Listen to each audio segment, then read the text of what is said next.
ಸ್ನೇಹಿತರೆ, ಇರಾನ್ ಯುದ್ಧ 12ನೇ ದಿನಕ್ಕೆ ಕಾಲಿಟ್ಟಿರೋ ಟೈಮ್ನಲ್ಲಿ ಅಮೆರಿಕದ ರಕ್ಷಣಾ ಮಂತ್ರಿ ಅಥವಾ war minister Pete Hegseth statement ಕೊಟ್ಟಿದ್ರಲ್ಲ, ಇರಾನ್ನಲ್ಲಿ ಹೆವಿ ಸ್ಟ್ರೈಕ್ಸ್ ಇದುವರೆಗೂ ಮಾಡಿರದ ಭಯಾನಕ ದಾಳಿ ಮಾಡ್ತೇವೆ ಇವತ್ತು ಅಂತ ಹೇಳಿ ಮಂಗಳವಾರ ಅದನ್ನು ಮಾಡಿದ್ದಾರೆ. ಇರಾನ್ ಒಳಗಡೆ ಅಮೆರಿಕ ಮತ್ತು ಇಸ್ರೇಲ್ ಭೀಕರ ದಾಳಿ ನಡೆಸಿವೆ. ಇರಾನ್ನ ಸೇನಾ ನೆಲೆಗಳನ್ನು ಟಾರ್ಗೆಟ್ ಮಾಡಿ ಭಾರಿ ಬಾಂಬಿಂಗ್ ಮಾಡಲಾಗಿದೆ. ಎಲ್ಲೆಲ್ಲೂ ಸ್ಫೋಟ, ಬೆಂಕಿ, ಹೊಗೆ. ರಾಜಧಾನಿ ಟೆಹರಾನ್ನಲ್ಲಂತೂ ಇದು ವರ್ಸ್ಟ್ ನೈಟ್, ಕರಾಳ ರಾತ್ರಿ ಆಗಿತ್ತು ಅಂತ ಅಲ್ಲಿನ ಜನ ಹೇಳ್ಕೊಂಡಿದ್ದಾರೆ. ಸಾಕಷ್ಟು ಕಡೆ ಕರೆಂಟ್ ಕಟ್ ಆಗಿತ್ತು, ಎಲ್ಲೆಲ್ಲೂ ಕತ್ತಲೆ, ಬ್ಲ್ಯಾಕ್ಔಟ್ ಇತ್ತು, ದಟ್ಟವಾದ ಹೊಗೆ ಕಂಡು ಬಂದಿದೆ. ಹಲವು ಪ್ರಮುಖ ಕಟ್ಟಡಗಳಿಗೆ ಬೆಂಕಿ ಹತ್ತಿ ಉರಿತಾ ಇತ್ತು. ಈ ದಾಳಿಯಲ್ಲಿ ಯಾರನ್ನೆಲ್ಲ ಟಾರ್ಗೆಟ್ ಮಾಡಿದ್ವಿ ಅಂತ ಇಸ್ರೇಲ್ ಮಾಹಿತಿ ಕೊಟ್ಟಿದೆ. ಇರಾನ್ನ ಪ್ರಮುಖ ನೆಲೆಗಳನ್ನು, ಬೇಸಸ್ನ ನಾವೀಗ ಹೊಡೆದಿದ್ದೇವೆ, ಮಿಲಿಟರಿ ಬೇಸಸ್ನ. ಇರಾನ್ನ ಆಡಳಿತ ವ್ಯವಸ್ಥೆಯ ಬೆನ್ನೆಲುಬಾಗಿದ್ದ ಇಂಟರ್ನಲ್ ಸೆಕ್ಯೂರಿಟಿ ಫೋರ್ಸಸ್ ಕಚೇರಿಯನ್ನು ಕೂಡ ಧ್ವಂಸ ಮಾಡಿದ್ದೇವೆ.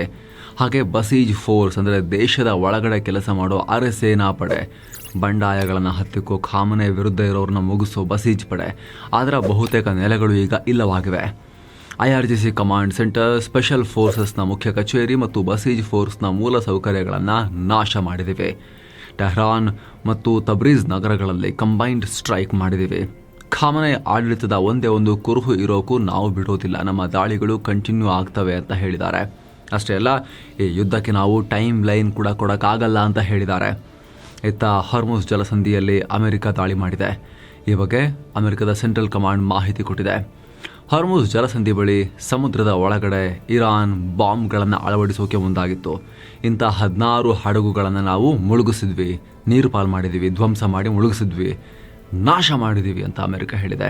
ಇರಾನ್ನ ರೆಜೀಮ್, ಈ ಖಾಮೆನೆ ರೆಜೀಮ್ ಆಡಳಿತ ಈ ಭಾಗದಲ್ಲಿ ತಾಕತ್ ತೋರಿಸಿ ಎಲ್ಲರನ್ನು ಹೆದರಿಸ್ತಾ ಇದ್ರು, ದೌರ್ಜನ್ಯ ಮಾಡ್ತಿದ್ರು. ಅವರ ಪವರನ್ನು ಅಮೆರಿಕ ಧೂಳಿಪಟ ಮಾಡ್ತಾ ಇದೆ.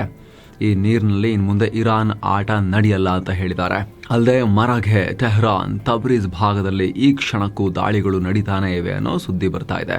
ಸ್ನೇಹಿತರೆ, ಈ ತೀವ್ರ ಇಂಟೆನ್ಸ್ ದಾಳಿ ಅಂತ ಡಿಕ್ಲೇರ್ ಮಾಡ್ಕೊಂಡಿದ್ರು ಅಮೆರಿಕನ್ಸ್. ಇದರ ಪರಿಣಾಮ ಏನು, ಎಷ್ಟಿದೆ, ಇದರ ಬಗ್ಗೆ ಈಗಲೇ ಪಕ್ಕಾ ನಂಬರ್ ಕೊಟ್ಟು ಹೇಳಕ್ಕೆ ಬರೋದಿಲ್ಲ. ಯಾಕಂದರೆ ಇರಾನ್ನಲ್ಲಿ ಇಂಟರ್ನೆಟ್ ಬಂದಿರೋದ್ರಿಂದ ಸ್ಯಾಟಲೈಟ್ ಕನೆಕ್ಷನ್ ಇರೋರು ಮಾತ್ರ ಈ ದೃಶ್ಯಗಳನ್ನು ಹೊರಗೆ ಕಳಿಸ್ತಾ ಇದ್ದಾರೆ. ಅಂದರೆ ಸ್ಯಾಟಲೈಟ್ ಇಂಟರ್ನೆಟ್ ಅಥವಾ ಕಮ್ಯುನಿಕೇಷನ್ನ ಲಭ್ಯತೆ ಇರೋರು ಅಲ್ಲಿ ಇಲ್ಲಿ ಕೆಲವು ಕಡೆಯಿಂದ ಬರ್ತಾ ಇದೆ, ಸ್ವಲ್ಪ. ಹಾಗಾಗಿ ಇನ್ನು ಮುಂದಷ್ಟೇ ಸ್ಪಷ್ಟ ಆಗಬೇಕು. ತನಿಖಾ ಸಂಸ್ಥೆಗಳು ಸ್ಯಾಟಲೈಟ್ ಚಿತ್ರಗಳು ಹೇಳಿದ ಸ್ಟೋರಿ ಅದು ನೋಡಿಕೊಂಡು ಅದಾದ ಮೇಲೆ ಒಂದು ಅಸೆಸ್ ಮಾಡಬೇಕು, ಡ್ಯಾಮೇಜ್ ಎಷ್ಟಾಗಿದೆ ಅಂತ ಹೇಳಿ. ಅಷ್ಟು ಮಾತ್ರ ಅಲ್ಲ, ಈ ಯುದ್ಧದಲ್ಲಿ ಅಮೆರಿಕ ತನ್ನ ಭೂಸೇನೆಯನ್ನೇ ಇಳಿಸೋ ಬಗ್ಗೆ ಕೂಡ ಯೋಚನೆ ಮಾಡ್ತಾ ಇದೆ. ಭೂಸೇನೆಯನ್ನ ಇರಾನ್ ನೆಲದ ಮೇಲೆ ಇಳಿಸೋ ಸಾಧ್ಯತೆಯನ್ನ ಪೂರ್ತಿ ತಳ್ಳಿ ಹಾಕಕ್ಕಾಗಲ್ಲ ಅಂತ ವೈಟ್ ಹೌಸೇ ಹೇಳಿದೆ. ಈಗ ಆಲ್ರೆಡಿ B-2 ಬಾಂಬರ್ಗಳನ್ನು ಬಳಸಿ ಇರಾನ್ನ ಕ್ಷಿಪಣಿ ನೆಲೆಗಳ ಮೇಲೆ 2,000 ಪೌಂಡ್ಗಳ ಬೃಹತ್ ಸ್ಫೋಟಕಗಳನ್ನು ಹಾಕಿದ್ದೇವೆ, ಧ್ವಂಸ ಮಾಡಿದ್ದೇವೆ. 5,000ಕ್ಕೂ ಅಧಿಕ ಟಾರ್ಗೆಟ್ಗಳನ್ನು ಧ್ವಂಸ ಮಾಡಿದ್ದೇವೆ. ಹಾಗೆ ಇರಾನ್ ನೌಕಾಪಡೆಯ 50ಕ್ಕೂ ಅಧಿಕ ಹಡಗುಗಳನ್ನು ನಾಶ ಮಾಡಿ ಮುಳುಗಿಸಿ ನೇವಿಯನ್ನು ಕಂಪ್ಲೀಟ್ ಆಗಿ ಬಂದ್ ಮಾಡಿದ್ದೇವೆ. ಅವ್ರದ್ದು ನೇವಿನೇ ಇಲ್ಲ ಅವ್ರ ಹತ್ರ ಈಗ. ಸೊ ಇರಾನ್ನಿಂದ ಅಮೆರಿಕಾಗೆ ಯಾವುದೇ ಥ್ರೆಟ್ ಇಲ್ಲ ಅಂತ ಅಧ್ಯಕ್ಷ ಟ್ರಂಪ್ ಅವರಿಗೆ ಅನಿಸೋವರೆಗೂ ದಾಳಿಯನ್ನು ನಿಲ್ಲಿಸೋದಿಲ್ಲ ಅಂತ ಅಮೆರಿಕ ಹೇಳಿದೆ, ವೈಟ್ ಹೌಸ್ ಹೇಳಿದೆ. ಇನ್ನು ಅಮೆರಿಕ, ಇಸ್ರೇಲ್ಗಳು ಈ ರೀತಿ ಹೆವಿ ದಾಳಿ ಮಾಡ್ತಿದ್ದ ಹಾಗೆ ಇರಾನ್ ಕೂಡ ನಾವೇನು ಕಮ್ಮಿ ಇಲ್ಲ ಅಂತ ಹೇಳಿ ಅಬ್ಬರದ ದಾಳಿಯನ್ನು ಶುರು ಮಾಡಿದೆ. ಸೋಮವಾರ ಒಂದಿನ ಸ್ವಲ್ಪ ಇಂಟೆನ್ಸಿಟಿ ಕಮ್ಮಿ ಆಗಿತ್ತು. ಈಗ ದಿಢೀರಂತ ಭಾರಿ ಪ್ರಮಾಣದಲ್ಲಿ ಮಿಸೈಲ್ ಮತ್ತು ಡ್ರೋನ್ ದಾಳಿ ಮಾಡಿದ್ದಾರೆ. ಗಲ್ಫ್ ಮತ್ತು ಇಸ್ರೇಲ್ಗಳ ಮೇಲೆ ಅಟ್ಯಾಕ್ ಮಾಡಿದ್ದಾರೆ. ಸೌದಿ ಕನಿಷ್ಠ 6 ಮಿಸೈಲ್, 2 ಡ್ರೋನ್ ನಮ್ಮ ಕಡೆ ಬರ್ತಾ ಇತ್ತು, ಅದನ್ನು ನಾವು ಹೊಡೆದು ಹಾಕಿದ್ದೀವಿ ಕನಿಷ್ಠ ಅಂತ ಮಾಹಿತಿ ಕೊಟ್ಟಿದೆ. ಕತರ್ನ ದೋಹಾದಲ್ಲಿ ಸ್ಫೋಟ ಕೇಳಿಬಂದಿದೆ ಶಬ್ದ. UAE ಮೇಲೆ 8 ಮಿಸೈಲ್ಸ್, 26 ಡ್ರೋನ್ಗಳನ್ನು ಇರಾನ್ನವರು ಹಾರಿಸಿದ್ದಾರೆ. ಜೋರ್ಡಾನ್, ಬಹ್ರೇನ್ನಲ್ಲೂ ಕೂಡ ಏರ್ ರೈಡ್ನ ಸೈರನ್ಗಳು ಮೊಳಗಿವೆ. ಅಮೆರಿಕ ಮತ್ತು ಇಸ್ರೇಲ್ ಪಡೆಗಳ ದಾಳಿಗೆ ಪ್ರತಿಕಾರವಾಗಿ ಈ ದಾಳಿ ಮಾಡಿದೀವಿ ಅಂತ ಇರಾನ್ ಹೇಳಿದೆ. ಅತ್ತ ಇಸ್ರೇಲ್ ಮೇಲೂ ಕೂಡ ಇರಾನ್ ಒಂದು ಬಂಚ್ ಮಿಸೈಲ್ ಹಾರಿಸಿದೆ. ಇತ್ತ ಅಮೆರಿಕ ಅಧ್ಯಕ್ಷ ಡೊನಾಲ್ಡ್ ಟ್ರಂಪ್ ಇರಾನ್ನ ಹೊಸ ಸುಪ್ರೀಂ ಲೀಡರ್ ಮುಜ್ತಬಾ ಖಾಮೆನೆಯಿಗೆ ವಾರ್ನಿಂಗ್ ಕೊಟ್ಟಿದ್ದಾರೆ. ಮುಜ್ತಬಾ ಖಂಡಿತ ನೆಮ್ಮದಿಯಿಂದ ಬದುಕೋಕೆ ಸಾಧ್ಯ ಇಲ್ಲ ಅಂತ ಹೇಳಿದ್ದಾರೆ. ಇರಾನ್ ಆಯ್ಕೆ ಮಾಡಿಕೊಂಡಿರೋ ವ್ಯಕ್ತಿ ನನಗೆ ಇಷ್ಟ ಇಲ್ಲ. ಇರಾನ್ನ ಹೊಸ ನಾಯಕನನ್ನು ಆಯ್ಕೆ ಮಾಡೋದರಲ್ಲಿ ಅಮೆರಿಕದ ಒಪ್ಪಿಗೆ ಇರಲೇಬೇಕು. ನಮ್ಮ ಅಪ್ರೂವಲ್ ಇಲ್ಲದೆ ಇದ್ರೆ ಆತ ಹೆಚ್ಚು ದಿನ ಅಧಿಕಾರದಲ್ಲಿ ಉಳಿಯಲ್ಲ. ಆತ ತನ್ನ ತಂದೆ ಅಲಿ ಖಾಮೆನೆಯವರ ಹಳೆಯ ನೀತಿಗಳನ್ನು ಮುಂದುವರೆಸಿದ್ರೆ ಮುಂದಿನ 5 ವರ್ಷಗಳಲ್ಲಿ ಅಮೆರಿಕ ಮತ್ತೆ ಇರಾನ್ ಮೇಲೆ ಯುದ್ಧ ಮಾಡಲೇಬೇಕಾದ ಪರಿಸ್ಥಿತಿ ಬರುತ್ತೆ. ಸೊ ಆತ ಸುಖವಾಗಿರೋಕ್ಕಾಗಲ್ಲ ಅಂತ ಹೇಳಿದ್ದಾರೆ. ಈ ನಡುವೆ ಮುಜ್ತಬಾ ಖಾಮೆನೆಗೂ ಕೂಡ ಗಾಯಗಳಾಗಿವೆ. ಆತನನ್ನು ಅಮೆರಿಕ, ಇಸ್ರೇಲ್ಗಳು ಟಾರ್ಗೆಟ್ ಮಾಡಿದ್ವು ಅನ್ನೋ ಸುದ್ದಿ ಇರೋ ಹೊತ್ತಲ್ಲಿ ಟ್ರಂಪ್ ಈ ಹೇಳಿಕೆ ಕೊಟ್ಟಿದ್ದಾರೆ. ಜೊತೆಗೆ ಇಂಟ್ರೆಸ್ಟಿಂಗ್ ನೋಡಿ, ಇಲ್ಲಿ ಆತನನ್ನೇ ಕಂಟಿನ್ಯೂ ಮಾಡಿದ್ರೆ ಇನ್ನು 5 ವರ್ಷಗಳಲ್ಲಿ ಮತ್ತೆ ಯುದ್ಧ ಮಾಡಬೇಕಾಗಿ ಬರಬಹುದು ಅಂತ ಹೇಳೋ ಮೂಲಕ ಟ್ರಂಪ್ ಈ ಯುದ್ಧ ಎಂಡ್ನ ಸ್ಟೇಜ್ಗೆ ಬರ್ತಾ ಇದೆಯಾ ಅಥವಾ ಹೊರಗೆ ಬರೋಕ್ಕೆ ಅಗೇನ್ ದಿನಕ್ಕೊಂದೊಂದು ದಾರಿಯನ್ನು ಟ್ರಂಪ್ ಹುಡುಕ್ತಾ ಇದ್ದಾರಾ ಅನ್ನೋ ಅನುಮಾನಕ್ಕೆ ಕಾರಣ ಆಗ್ತಾ ಇದೆ. ಅಷ್ಟು ಮಾತ್ರ ಅಲ್ಲ, ಸಮುದ್ರದಲ್ಲಿ ಈ ಸ್ಫೋಟಕ ಇಟ್ಟಿದ್ದರ ಬಗ್ಗೆನೂ ಕೂಡ ಟ್ರಂಪ್ ಮಾತನಾಡಿದ್ದಾರೆ.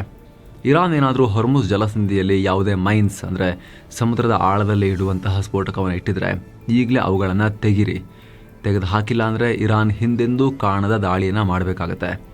ತೆಗೆದು ಹಾಕಿದ್ರೆ ಅದು ಸರಿಯಾದ ದಿಕ್ಕಿನಲ್ಲಿಟ್ಟ ದೊಡ್ಡ ಹೆಜ್ಜೆಯಾಗುತ್ತೆ. ಈ ಭಾಗದಲ್ಲಿ ಇದಿಡ್ತೀವಿ ಅಂತ ಮುಂದಾದರೆ ನಾವು ಸುಮ್ಮನಿರೋದಿಲ್ಲ.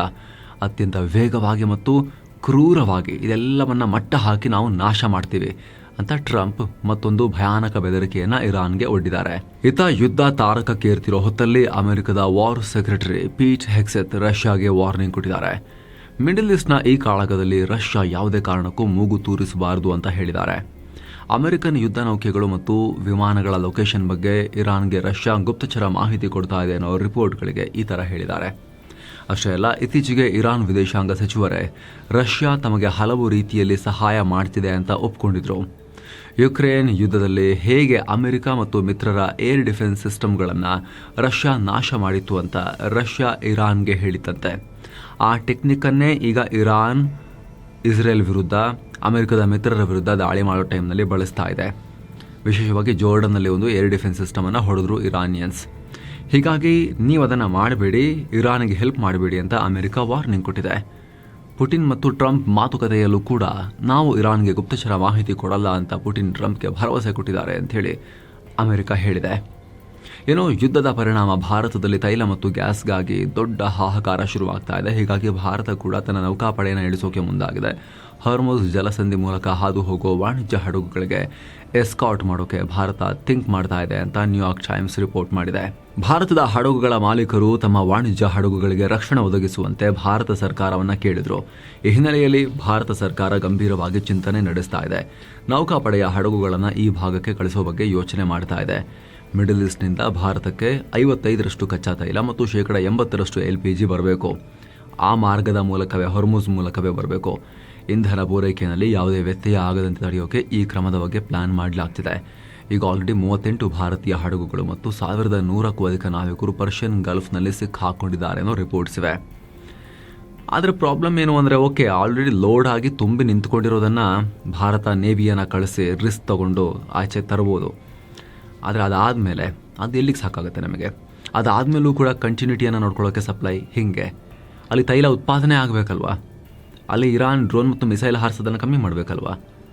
ಅಲ್ಲಿ ಘಟಕಗಳೇ ಸರಿಯಾಗಿ ಕೆಲಸ ಮಾಡಿಲ್ಲ ಅಂತ ಹೇಳಿದ್ರೆ, ಉತ್ಪತ್ತಿನೇ ಆಗಿಲ್ಲ ಅಂತ ಹೇಳಿದ್ರೆ ಹಡಗಿಗೆ ತುಂಬೋದು ಏನನ್ನು ತಗೊಂಡು ಹೋಗಿ? ಆ ಪ್ರಶ್ನೆ ಕೂಡ ಮೂಡುತ್ತೆ. ಆದರೆ ಸದ್ಯಕ್ಕೆ ಸ್ಟಕ್ ಆಗಿರೋ ಹಡಗುಗಳನ್ನು ಮೂವ್ ಮಾಡೋಕ್ಕೆ ಭಾರತ ನೇವಿ ಕಳಿಸ್ತೀವಿ ಅಂತ ಹೇಳಿದ್ರೆ ಅದೊಂದು ದಿಟ್ಟ ಹೆಜ್ಜೆನೇ ಆಗುತ್ತೆ. ಯಾಕಂದರೆ ಸ್ನೇಹಿತರೆ, ಮೇಲ್ನೋಟಕ್ಕೆ ಇದು ಎಸ್ಕಾಟ್ ಕೊಡೋಕ್ಕೆ ಅಷ್ಟೇ ಅಲ್ವಾ ಅಂತ ಅನಿಸ್ಬೋದು. ಯೋಚನೆ ಮಾಡಿ, ಪಾಕಿಸ್ತಾನ ಕೂಡ ಹಿಂಗೆ ಹೇಳ್ತಾ ಇದೆ, ನಾವು ಎಸ್ಕಾಟ್ ಮಾಡ್ತೀವಿ ನಮ್ಮ ಹಡಗುಗಳನ್ನ ಅಂಥೇಳಿ, ಕರ್ಕೊಂಬರ್ತೀವಿ ನೇವಿ ಇಳಿಸಿ ಅಂತ. ಇನ್ ಕೇಸ್ ಅಲ್ಲಿ ನಮ್ಮ ನೇವಿಯ ಹಡಗುಗಳು ಹೋದಾಗ ಇರಾನ್ ಅವರು ಹಾರಿಸಿರೋ ಮಿಸೈಲೋ ಅಥವಾ ಏನೋ ಆಗಿ ಯಾವುದಾದ್ರೂ ಒಂದು ಹಡಗಿಗೆ ಡ್ಯಾಮೇಜ್ ಆಯಿತು ಅಂದರೆ, ಹಿಟ್ಟಾಯಿತು ಅಂತ ಹೇಳಿದ್ರೆ, ಇನ್ನೊಂದು ರಾಷ್ಟ್ರ ಮತ್ತಷ್ಟು ರಾಷ್ಟ್ರಗಳನ್ನು ಈ ರೀತಿ ಎಳೆದಂಗೆ ಆಗುತ್ತೆ ಯುದ್ಧಕ್ಕೆ. ಆಲ್ರೆಡಿ ಇದು ವರ್ಲ್ಡ್ ವಾರ್ 3ಗೆ ಏನಾದರೂ ಕೂಡ ಕಾರಣ ಆಗುತ್ತಾ ಅನ್ನೋ ಆತಂಕ ಮನೆ ಮಾಡಿದೆ. ಇನ್ನೂ ಆ ಲೆವೆಲ್ಗೆ ಹೋಗಿಲ್ಲ, ಬಟ್ ಆತಂಕ ಮನೆ ಮಾಡಿದೆ. ಹಾಗಿರಬೇಕಾದ್ರೆ ಪ್ರತಿ ಹೆಜ್ಜೆಯನ್ನು ಕೂಡ ತುಂಬ ಅಳೆದು ತೂಗಿ ಇಡಬೇಕಾಗತ್ತೆ. ಪಾಕಿಸ್ತಾನ ಥರ ಸೀರಾ ಹೋಗಿ ನೇರ ಹಾರು ಬಿಡೋಕ್ಕಾಗೋದಿಲ್ಲ ಭಾರತದಂಥ ರಾಷ್ಟ್ರ. ಹಾಗಾಗಿ ಭಾರತ ತುಂಬ ಯೋಚನೆ ಮಾಡ್ತಾ ಇದೆ, ಇನ್ನೂ ಕೂಡ ಡಿಸಿಷನ್ ಮಾಡಿಲ್ಲ. ಪಾಕಿಸ್ತಾನ ಆಲ್ರೆಡಿ ಒಂದು ಮಿಷನ್ನೇ ಘೋಷಿಸಿಬಿಟ್ಟಿದೆ ಅದಕ್ಕೆ ಸಂಬಂಧಪಟ್ಟಂತೆ, ನೇವಿ ಇಳಿಸ್ತೀವಿ ನಾವು ಅಂಥೇಳಿ.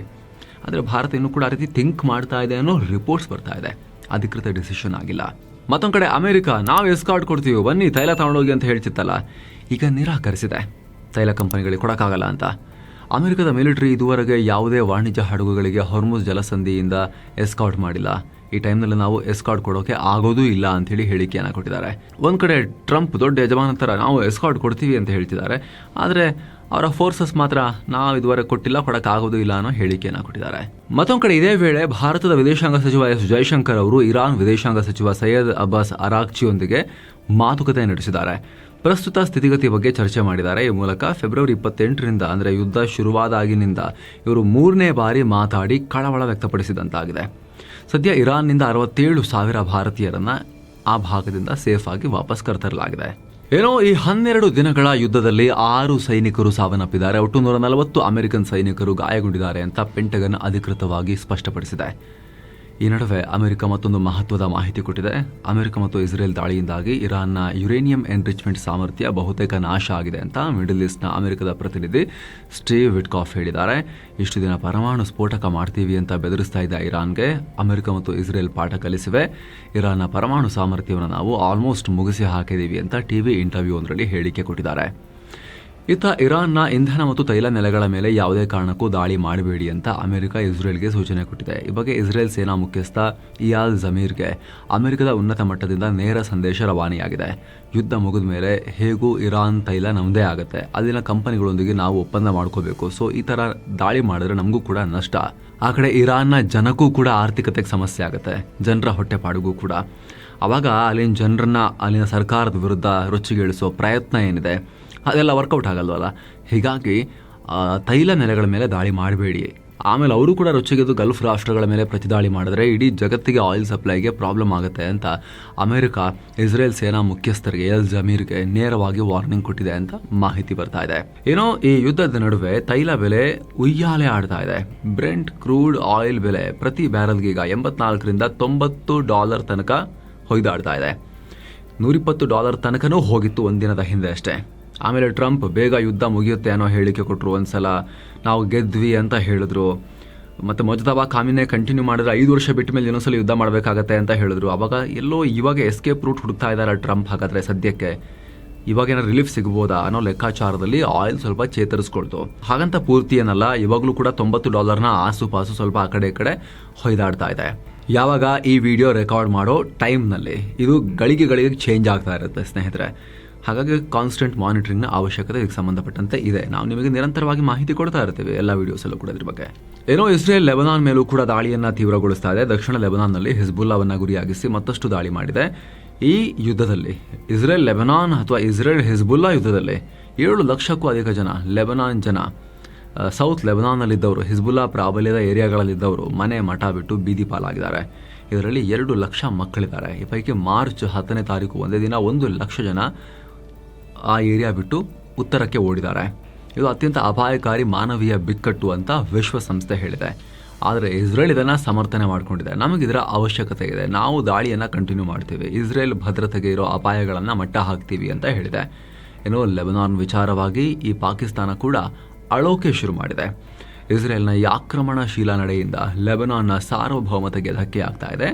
ಕೂಡಲೇ ಅಂತಾರಾಷ್ಟ್ರೀಯ ಸಮುದಾಯ ಮಧ್ಯಪ್ರವೇಶ ಮಾಡಬೇಕು. ಆಕ್ರಮಿತ ಲೆಬನಾನ್ ಪ್ರದೇಶದಿಂದ ಇಸ್ರೇಲ್ ತನ್ನ ಪಡೆಯನ್ನು ತಕ್ಷಣ ವಾಪಸ್ ಕರೆಸ್ಕೋಬೇಕು ಅನ್ನೋ ಸ್ಟೇಟ್ಮೆಂಟ್ ಕೊಟ್ಟಿದೆ. ಹಾಗೆ ಇರಾನ್ನ ಸುಪ್ರೀಂ ಲೀಡರ್ ಮೊಜತಬಾ ಖಾಮಿನೈಗೆ ಪಾಕಿಸ್ತಾನದ ಪ್ರಧಾನಿ ಶಹಬಾಜ್ ಷರೀಫ್ ಪತ್ರ ಬರೆದು ಅಭಿನಂದನೆ ಸಲ್ಲಿಸಿದ್ದಾರೆ. ತಂದೆಯನ್ನು ಕಳ್ಕೊಂಡಿದ್ದಕ್ಕೆ ಸಂತಾಪ ಸೂಚಿಸಿರೋ ಶಹಬಾಜ್ ಷರೀಫ್ ಈ ಕಷ್ಟದ ಟೈಮ್ನಲ್ಲಿ ಪಾಕ್ ಜನತೆ ಇರಾನ್ ಪರವಾಗಿ ನಿಲ್ತಾರೆ ಅನ್ನೋ ಭರವಸೆ ಕೊಟ್ಟಿದ್ದಾರೆ. ಹಾಗೆ ಹೊಸ ನಾಯಕನ ನೇತೃತ್ವದಲ್ಲಿ ಇರಾನ್ ಶಾಂತಿ, ಸ್ಥಿರತೆ ಮತ್ತು ಅಭಿವೃದ್ಧಿ ಕಡೆಗೆ ಸಾಗಲಿ ಹಾಗೂ 2 ರಾಷ್ಟ್ರಗಳ ನಡುವಿನ ಸಂಬಂಧ ಮತ್ತಷ್ಟು ಗಟ್ಟಿಯಾಗಲಿ ಅಂತ ಹಾರೈಸಿದ್ದಾರೆ. ಇದೇ ವೇಳೆ ಅವರಿಗೆ ಆಯತುಲ್ಲಾ ಅನ್ನೋ ಟೈಟಲ್ ಕೂಡ ಕೊಟ್ಬಿಟ್ಟಿದ್ದಾರೆ ಇವರು. ಈತ ಆಯತುಲ್ಲಾ ಅಲ್ಲ ಅಂತ ಇರಾನ್ ಮೌಲ್ಯಗಳೇ ಸಿಟ್ಟಾಗಿದ್ದಾರೆ. ಆ ಪದವಿ ಈತನ ಬಳಿ ಇಲ್ಲ, ಈತ ಹೊಜತೋ ಇಸ್ಲಾಂ ಅಷ್ಟೇ, ಆಯತುಲ್ಲಾ ಇನ್ನೂ ಆಗಿಲ್ಲ ಇವರಪ್ಪನ ಥರ. ಈ ಮೊಜ್ತಬಾ ಇವ್ರಿಗೆ ಯಾಕೆ ಸುಪ್ರೀಂ ಲೀಡರ್ ಮಾಡಿದ್ರೆ ಅಂತ ಹೇಳಿ ಇರಾನ್ ಒಳಗಡೆ ಧಾರ್ಮಿಕ ಗುರುಗಳ ಆಕ್ರೋಶ ಇದೆ. ಆ ಟೈಮ್ನಲ್ಲಿ ನಾನು ಕೊಡ್ತೀನಿ ಪದವಿ ಅನ್ನೋ ಥರದಲ್ಲಿ ಶಹಬಾಜ್ ಷರೀಫ್ ಆಯತುಲ್ಲಾ ಅನ್ನೋ ಪದವಿ ಕೊಟ್ಟು ಕರೆದು ಬಿಟ್ಟಿದ್ದಾರೆ. ಇನ್ನು ಇರಾನ್ ಮೇಲಿನ ದಾಳಿಯಲ್ಲಿ ಇಸ್ಫಹಾನ್ ನಗರದಲ್ಲಿರೋ ರಷ್ಯಾದ ರಾಯಭಾರ ಕಚೇರಿಗೂ ಹಾನಿಯಾಗಿದೆ ಅಂತ ರಷ್ಯಾದ ವಿದೇಶಾಂಗ ಸಚಿವಾಲಯ ಅಧಿಕೃತವಾಗಿ ಹೇಳಿದೆ. ಮಾರ್ಚ್ 8ನೇ ತಾರೀಕು ಈ ಕಾನ್ಸುಲೇಟ್ ಪಕ್ಕದಲ್ಲೇ ಇದ್ದ ಗವರ್ನರ್ ಕಚೇರಿ ಮೇಲೆ ದಾಳಿಯಾಯಿತು. ದಾಳಿಯ ಎಫೆಕ್ಟ್ಗೆ ರಷ್ಯಾ ಕಚೇರಿಯ ಕಿಟಕಿ ಗಾಜುಗಳೆಲ್ಲ ಪುಡಿಪುಡಿಯಾಗಿವೆ. ರಭಸಕ್ಕೆ ಅಲ್ಲಿದ್ದ ಸಿಬ್ಬಂದಿ ಕೂಡ ಹಾರಿಬಿದ್ದಿದ್ದಾರೆ. ಅದೃಷ್ಟವಶಾತ್ ಪ್ರಾಣಾಪಾಯ ಆಗಿಲ್ಲ ಅಷ್ಟೇ. ರಾಜತಾಂತ್ರಿಕ ಕಚೇರಿಗಳ ಮೇಲೆ ರೀತಿ ದಾಳಿ ಮಾಡೋದು ಅಂತಾರಾಷ್ಟ್ರೀಯ ನಿಯಮಗಳ ಸ್ಪಷ್ಟ ಉಲ್ಲಂಘನೆ ಅಂತ ರಷ್ಯಾ ಹೇಳಿದೆ. ಮತ್ತೊಂದು ಕಡೆ ಇದೇ ಬಿಕ್ಕಟ್ಟಿನ ವಿಚಾರವಾಗಿ ರಷ್ಯಾ ಅಧ್ಯಕ್ಷ ವ್ಲಾದಿಮಿರ್ ಪುಟಿನ್ ಇರಾನ್ ಅಧ್ಯಕ್ಷ ಮಸೂದ್ ಪೆಜೆಶ್ಕಿಯಾನ್ ಜೊತೆಗೂ ಮಾತುಕತೆ ನಡೆಸಿದ್ದಾರೆ. ಇನ್ನೊಂದು ಕಡೆ ಅಮೆರಿಕ ಮತ್ತು ಇಸ್ರೇಲ್ ಪರವಾಗಿ ಬೇಹುಗಾರಿಕೆ ನಡೆಸ್ತಾ ಇದ್ದ ಓರ್ವ ವಿದೇಶಿ ಪ್ರಜೆಯನ್ನ ಬಂಧಿಸಿದ್ದೀವಿ ಅಂತ ಇರಾನ್ನ ಗುಪ್ತಚರ ಇಲಾಖೆ ಘೋಷಿಸಿದೆ. ಅಷ್ಟೇ ಅಲ್ಲ, ಕಳೆದ 1 ತಿಂಗಳಿಂದ ಇತರ 30 ಜನ ಗೂಢಚರರು ಹಾಗೂ ಸಾಕಷ್ಟು ಬಾಡಿಗೆ ಏಜೆಂಟ್ಗಳನ್ನು ನಾವು ಅವರ ಆಟವನ್ನು ಮುಗಿಸಿದ್ದೀವಿ ಅಂತ ಹೇಳಿ ಇರಾನ್ ಇಂಟೆಲಿಜೆನ್ಸ್ ಮಿನಿಸ್ಟ್ರಿ ಸ್ಪಷ್ಟಪಡಿಸಿದೆ. ಮತ್ತೊಂದು ಕಡೆ ಅಮೆರಿಕ ಇರಾನ್ ನಡುವೆ ಅಗ್ರೆಸಿವ್ ಮಾತಿನ ಚಕಮಕಿ ಮುಂದುವರೆದಿದೆ. ಇರಾನ್ನ ಭದ್ರತಾ ಮುಖ್ಯಸ್ಥ ಅಲಿ ಲಾರಿಜಾನಿ ಮತ್ತೆ ಅಮೆರಿಕಾಗೆ ಚಾಲೆಂಜ್ ಮಾಡಿದ್ದಾರೆ. ಹೊರ್ಮುಜ್ ಜಲಸಂಧಿ ಒಂದೋ ಎಲ್ಲರಿಗೂ ಶಾಂತಿ ಮತ್ತು ಸಮೃದ್ಧಿಯ ಮಾರ್ಗವಾಗಿರಬೇಕು ಅಥವಾ ಯುದ್ಧಕೋರರಿಗೆ ಸೋಲು ಮತ್ತು ಕಣ್ಣೀರು ತರಿಸೋ ಜಾಗ ಆಗಬೇಕು ಅಷ್ಟೇ ಅನ್ನೋ ಹೇಳಿಕೆ ಕೊಟ್ಟಿದ್ದಾರೆ. ಈ ಮೂಲಕ ಅಮೆರಿಕ ಮತ್ತು ಇಸ್ರೇಲ್ ದಾಳಿಗಳು ಕಂಟಿನ್ಯೂ ಆದರೆ ಈ ಭಾಗದಲ್ಲಿ ಪರಿಸ್ಥಿತಿ ಇನ್ನೂ ಬಿಗಡಾಯಿಸುತ್ತೆ. ಜಾಗತಿಕ ತೈಲ ಪೂರೈಕೆಯನ್ನು ನಾವು ನಿಲ್ಲಿಸೇ ಬಿಡ್ತೀವಿ, ಇಡೀ ಜಗತ್ತನ್ನು ಅಳಿಸ್ತೀವಿ ಅನ್ನೋ ಬೆದರಿಕೆಯನ್ನು ಉಡ್ತಾ ಇದ್ದಾರೆ ಇರಾನ್ ಅವರು. ಏನೋ ಯುದ್ಧದಿಂದಾಗಿ ಇರಾನ್ನಲ್ಲಿ ದಿನೇ ದಿನೇ ಭದ್ರತಾ ಪರಿಸ್ಥಿತಿ ಹದಗೆಡ್ತಿರೋ ಹಿನ್ನೆಲೆಯಲ್ಲಿ ನೆದರ್ಲ್ಯಾಂಡ್ಸ್ನ ಟೆಹರಾನ್ ರಾಯಭಾರ ಕಚೇರಿ ಸಿಬ್ಬಂದಿಯನ್ನು ತಾತ್ಕಾಲಿಕವಾಗಿ ಅಜರ್ಬೈಜಾನ್ಗೆ ಶಿಫ್ಟ್ ಮಾಡಿದೆ ಜೀವ ಉಳಿಸೋಕವ್ರದ್ದು. ಹಾಗೆ ಡೆನ್ಮಾರ್ಕ್, ಸ್ಪೇನ್, ಆಸ್ಟ್ರಿಯಾ ಮತ್ತು ಇಟಲಿ ಅಂತ ರಾಷ್ಟ್ರಗಳು ಕೂಡ ಇದೇ ರೀತಿ ಕ್ರಮವನ್ನು ತಗೊಂಡಿದ್ದಾರೆ ಆಲ್ರೆಡಿ.